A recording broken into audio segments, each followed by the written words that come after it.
Today we're taking a look at set number 76996, Knuckles Guardian Mech, which is releasing on January 1st, 2024 for the USD price of $34.99. Now, I was able to pick this one early at Target, which seems to be where a lot of sets are releasing early, and as you recall, this is one I was very, very highly anticipating as part of the Sonic the Hedgehog lineup as our first sighting of Knuckles the Echidna. Now, let's figure out if this set is actually worth that $34.99. Getting into the build aspect of this set, I thought there was decent variability with the build, and it actually was a pretty enjoyable process. I would suggest actually that this set could be built by anyone if they're adventurous ages 6, but ages 7 and up is what I would anticipate this one being built at. Bag 1 does come with Rouge the Bat and her glider, and so getting into this set, we do get a quick look at her minifig. We'll take a look at that later, but this aspect of it actually does allow for this to be a multi-person build, which I think is sometimes a fun thing to take into consideration, as most sets only have one person that could build it at a given time. But given that we have Rouge the Bat and her glider and Knuckles and his mech, I think this will be a great co-op build if that's something you're interested in.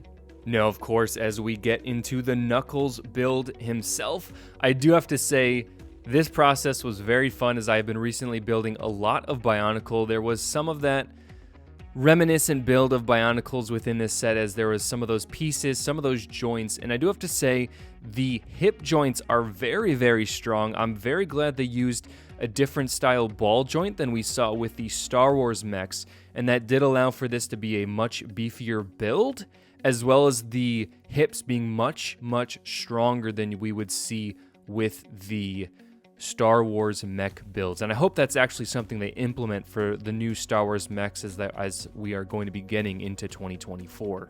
Regardless, the main downside for me coming from a Bionicle generation is the fact that we do not have those posable knees and elbows. That is something that I'm very disappointed by. I really hope LEGO does implement posable knees and elbows, just because it gives you that extra bit of posability if you are posing them on your shelf, or if you're trying to have some action fight. I'm certain that the kids would love to have that posability as they're playing with these sets. But Knuckles having his wrist posability is actually pretty awesome. Having that makes this much more enjoyable, as we were missing that on the Star Wars mechs. So Knuckles, actually, his mech having those knuckles with that posability was very, very enjoyable for me and helped me enjoy this build all the more.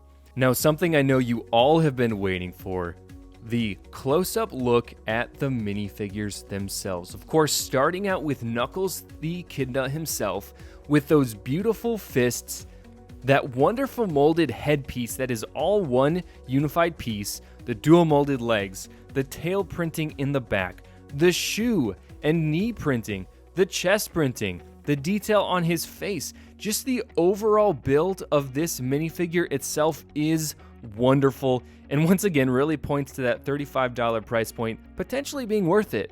Now, you may be wondering how the fists actually go on his hands, and you'll see here that the fists are actually add-ons to the minifigure, which I think are actually pretty awesome. About as good of a way as they could have done for this minifigure itself, because I think doing a separate mold for the hands that would push on just would have been really weird in the packaging, would have been weird for the figure itself, but really does add for a lot of customization with this minifigure and just allows for more of that modular aspect with this minifigure. Moving on to Rouge the Bat, of course, this is a very iconic Sonic character in the lore, and it's great to see what they've done with her minifigure. Once again, giving her dual molded legs, giving her dual molded arms, of course that custom molded headpiece, and the back printing, which I think they did do a really good job getting the flesh tones on the back. And of course, for the front printing, they did give her a child or kid friendly torso printing, so keep that in mind as you're looking at this minifigure.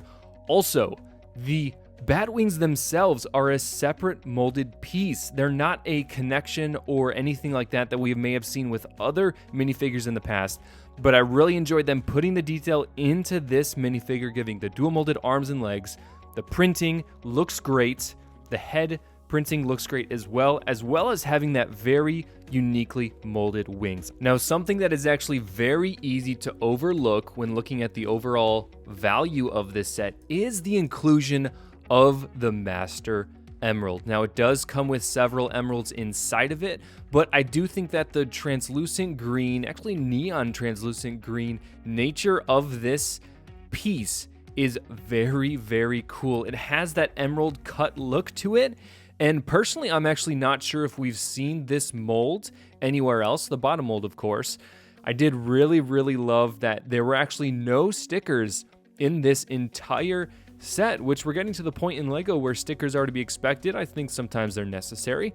But regardless, with this set, there are 0 stickers whatsoever, and I think that is very, very lovely, especially with these pieces behind Knuckles' head. You don't have to worry about the placement on those because those printed pieces look fantastic.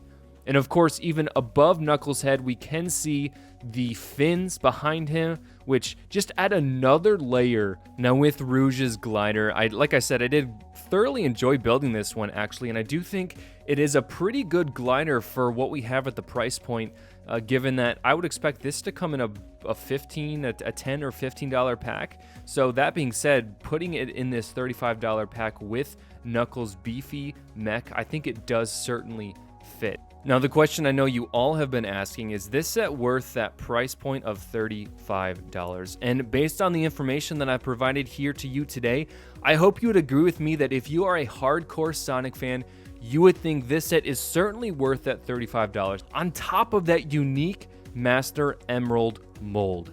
Now, overseeing the minifigures themselves, those minifigures are certainly next level with their molds, with their prints, dual molded legs, dual molded arms, Knuckles having the uniquely molded Knuckles, of course. So all in all, I would have to say this set is certainly worth $35 if you are a hardcore or a big Knuckles or Sonic fan in general. And I'm super glad I was able to actually get this set early at Target. So if you're dying to get this set, head out. You might be able to find that this week.